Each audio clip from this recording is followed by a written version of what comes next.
dialogue. And so let me turn it over then to you all. Ken, after you made this same anti-crime package announcement last Thursday in Kansas City, the spokesman for your opponent said, well, how can you deliver on these promises given a vote that took place that you did not vote on regarding $162 billion for anti-terrorism enforcement? I'm sure you've seen the response. What is your reaction to that? Terry, I really haven't seen the response. It doesn't surprise me that there's a response. Is it talking about just the missed vote? I mean, the single vote had nothing to do with law and order and public safety and crime fighting. I think the vote had to do with... It's on Iraq. It's on Iraq and Afghanistan. It was a vote, I think, May 15th. Right. And the Steelman camp is saying, well, how can you be counted on for this kind of a package when you're missing that vote, as well as others? So let me broaden your question then about being here campaigning in the state,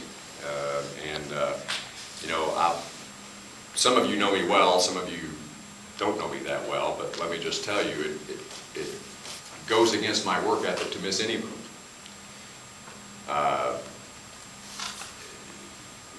Choosing to run for governor requires a lot of sacrifices.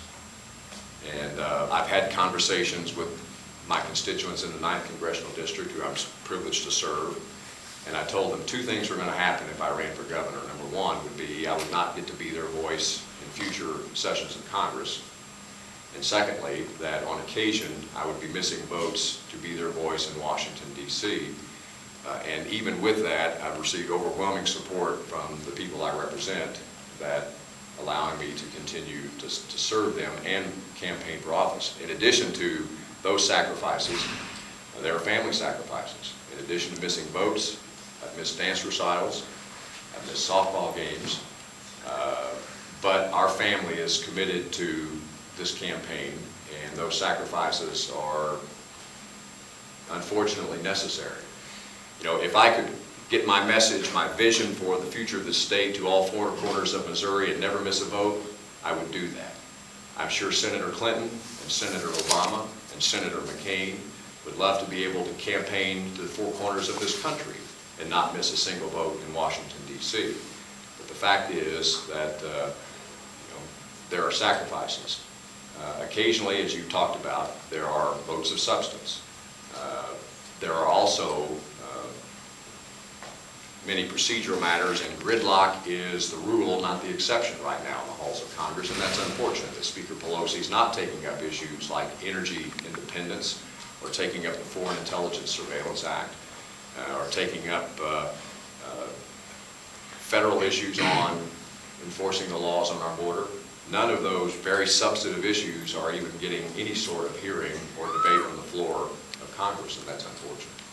That vote you missed, was that of substance? It was a substance. Look, every vote didn't pass.